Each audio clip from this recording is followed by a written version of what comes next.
Voilà. Euh,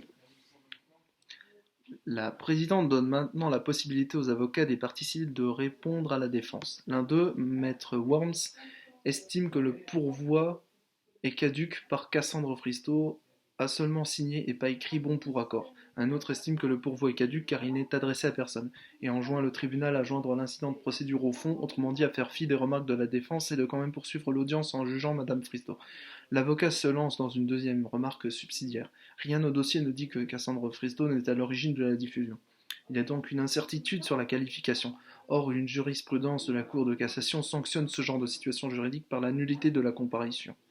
L'avocat ironise. Pour une pancarte lors d'une garde à vue, on va chercher la brigade des crimes contre l'humanité de la gendarmerie. On a vraiment le sens de la mesure au parquet de Metz. L'avocat de Cassandre Fristo poursuit. Finalement, le premier auteur principal du délit, ce jour-là, c'est la LICRA qui relaie la pancarte. Donc, quand monsieur le procureur parle de diffusion au moment où il lance son enquête de flagrance, il sait que Cassandre Fristo n'est pas à l'origine du délit. C'est la LICRA, le premier auteur de la diffamation. Ensuite, plus tard dans la journée, c'est la Ligue internationale contre le racisme et l'antisémitisme qui est à l'origine de la diffusion. Et enfin, le troisième auteur, c'est Darmanin, le ministre de la Justice lui-même. Dans votre enquête, monsieur le procureur, dans ce que vous écrivez à la police de Metz, vous n'évoquez nullement le contenu de la pancarte, mais la diffusion de la pancarte sur les réseaux sociaux. Dans son téléphone, il n'y a nulle trace de ce qu'elle aurait lancé sur les réseaux sociaux sans sa pancarte. C'est vrai. Enfin, c'est vrai. Il poursuit son argumentaire. Cette affaire s'arrête là. Cela n'empêche pas monsieur le procureur de continuer les poursuites. Nous sommes encore dans le délai de prescription, mais ce procès aujourd'hui s'arrête là. L'un des avocats de Cassandre Fristo soulève une nullité visant l'article 65 alinéa 2 de la loi de 1880 sur la liberté de la presse. Il reproche aux réquisitions du procureur d'en avoir pas qualifié les propos poursuivis. Votre enquête est nulle et par conséquent votre jugement va pouvoir s'arrêter là. Les actes d'enquête sont nuls, y compris la convocation à comparaître devant votre tribunal. Certains avocats des nombreuses parties civiles s'étonnent d'avoir été avertis au dernier moment que la prévenue Cassandre Fristo ne serait pas présente à l'audience devant le tribunal correctionnel de Metz. Elle se contentera d'être représentée par ses deux avocats. La présidente Marie-Josée Miceli lit les éléments de la procédure. Elle énumère les noms qui étaient inscrits sur la pancarte. Précision importante en préambule, la magistrate rappelle que le préfet de la Moselle a demandé au procureur de se saisir du dossier. L'un des avocats de la prévenue demande à la présidente l'autorisation de retirer le masque, refusé. Ouais, Covid. L'audience est ouverte. L'audience n'a toujours pas commencé, les avocats sont en place. Voici la liste des associations et organisations qui sont parties civiles. Le CRIF, ouais. Mais je comprends pas, c'est les Israéliens de France, un truc comme ça, donc c'est pas, il n'y a pas de légitimité, ils sont là pour rien, quoi. La Ligue internationale contre le racisme et l'antisémitisme, et je crois que c'est la LICRA, ça, hein. Donc là encore, je comprends. L'Observatoire des Juifs de France, je sais pas trop en quoi ça consiste. Le mouvement contre le racisme et pour l'amitié entre les peuples, ouais, d'accord. Le Bureau national de vigilance contre l'antisémitisme, ça fait beaucoup de trucs contre l'antisémitisme. Le Cercle national juif France-Israël, le Consistoire israélite, c'est des noms à coucher dehors, ça. De la Moselle, la Maison des Potes, ça c'est non, non, franchement, ça c'est pas crédible, ça. Ça discrédite tout le tribunal.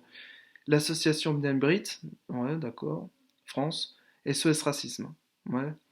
Sur le banc des victimes, il y a aussi le Conseil national de l'ordre des médecins. Alors ça, franchement, faut oublier ça. L'Organisation juive européenne et la Ligue des droits de l'homme. Ouais, enfin, il y a beaucoup de gens qui sont là un peu pour rien, hein, pour gratter quoi. L'audience va bientôt démarrer. Comme son avocat nous l'a indiqué, Cassandre Fristo n'est pas là.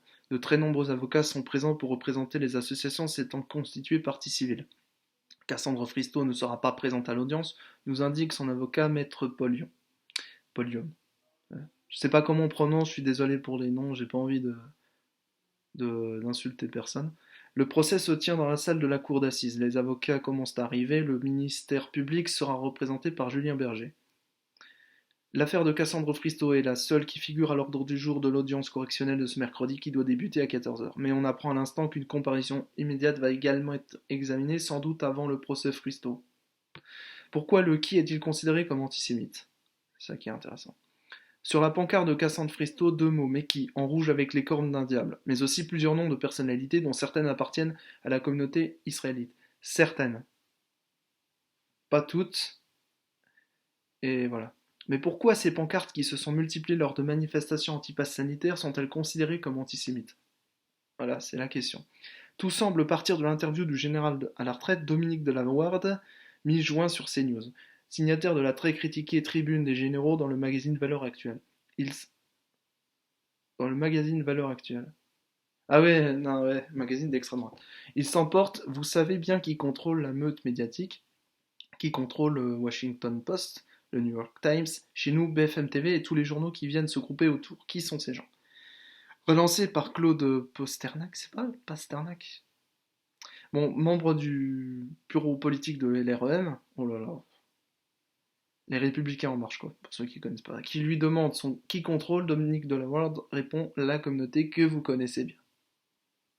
L'entretien est alors interrompu par le présentateur. Du coup, je ne peux pas dire que ce soit la communauté juive. Non, je- ça s'est arrêté. Sur les réseaux sociaux, des comptes radicaux ont commencé par diffuser une fausse infographie du paysage médiatique français en mettant en avant uniquement des responsables juifs, ou supposait-elle, de médias français. Ah oui, mais pour le supposait-elle, il faut quand même pouvoir le prouver, ça. Emmanuel Macron n'a pas un nom de juif. Laurent Fabius, bah Fabius, ça sonne pas juif. Il y a quoi d'autre? Soros, pour moi, ça sonne grec. Euh, Il y en a tellement, en fait. C'est c'est abusé, abusé. Voilà. Cassandre Fristo va devoir s'expliquer. Oui, ça, c'est ce que j'attendais. Voilà, merci. Alors, bonjour à tous. Dans quelques minutes, Cassandre Fristo va comparer devant le tribunal de Metz, bon, c'est déjà fait, pour provocation à la haine raciale. C'est ça que j'ai pas compris, en fait. Le 7 août dernier, Cassandre Fristo, comme 3800 autres manifestants, ah, ils sont quand même 3800 à Metz, défilent pour protester contre l'instauration du pass sanitaire. Pass avec un E. Voilà. Non, mais je précise parce qu'on. Wow, le mec, ils sont débordés, hein, aux Républicains Lorrains. Sauf que l'enseignante est ex-cadre du FN, oui, parce qu'elle est ex-cadre du FN. Mais au FN, il n'y a pas que des antisémites, hein, il y a aussi des islamophobes, des racistes anti-arabes. C'est très varié, hein. Brandit une pancarte considérée par certains comme antisémite. Sa photo suscite très vite l'indignation sur les réseaux sociaux. Gérald Darmanin, le ministre de l'Intérieur, de promettre que de tels propos ne resteraient pas impunis. Comment il peut promettre ça? Et d'annoncer 2 jours après la manifestation le placement en garde à vue de la femme. Alors elle a été placée en garde à vue et pendant sa garde à vue, apparemment il n'y a rien eu d'antisémite de sa part.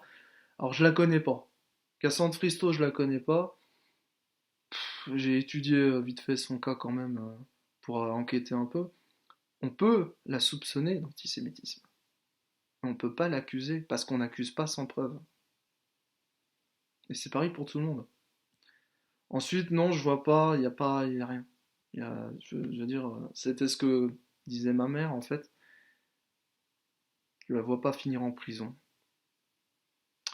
Bon, moi je suis contre la prison parce que la prison ne fait que renforcer les idéaux de merde de tout le monde. Ça ne fait que renforcer le racisme, la perversion sexuelle. Hein, on le sait avec la savonnaise qu'on fait tomber de la douche, on sait comment ça finit. On sait les témoignages de tous les anciens prisonniers. On sait le témoignage aussi de ce prisonnier qui a cassé des antennes relais, détruit des antennes relais, qui faisait aussi partie de la manif anti-pass sanitaire. On sait que la manif anti-pass sanitaire est remplie de gens en tout genre, dont des juifs et des antisémites. Ouais. Enfin, des juifs non pratiquants, puisque ça se passe le jour du Shabbat. Donc, du coup, c'est un peu impossible de pratiquer la religion juive et en même temps d'être présent à la manifestation avec tout le monde, malheureusement. En même temps, il y a plein de théories du complot tout à fait loufoques, comme le complot anti-Khazar, qui en fait est un complot antisémite camouflé. Il y a des théories sur les extraterrestres, les ondes négatives qui sont à vomir. Et en fait, dans tout ça, bon voilà, il y a des gens très bien. Et donc la manif anti-pass sanitaire est juste légitime. Il faut comprendre, ça a divisé la France en deux, un peu comme Charlie Hebdo en son temps. Et donc du coup, voilà, c'est juste incroyable. En fait, tout ce qui divise la France est là. Il y a, voilà, on a le droit de se tromper. La LICRA a le droit de se tromper. Elle a fait des très bonnes enquêtes, elle a réalisé des très bonnes enquêtes sur les gouvernements, les publicités subliminales qui ont répandu la haine antisémite entre autres délires sur Internet, les réseaux sociaux et à la télé, à la télévision.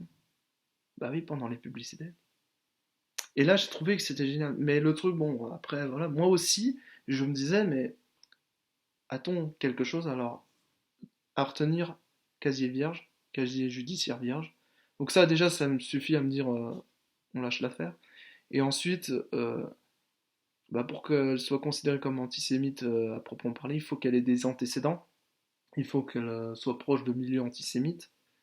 Et jusqu'à présent, là, je sais pas hein, comment ça va évoluer le 20 octobre, mais là, pour l'instant, on a rien. Je lis Ferguson, voilà. Ferguson, c'est pas, ça sonne pas du tout juif. Ferguson, ça sonne américain, d'origine scandinave. Voilà.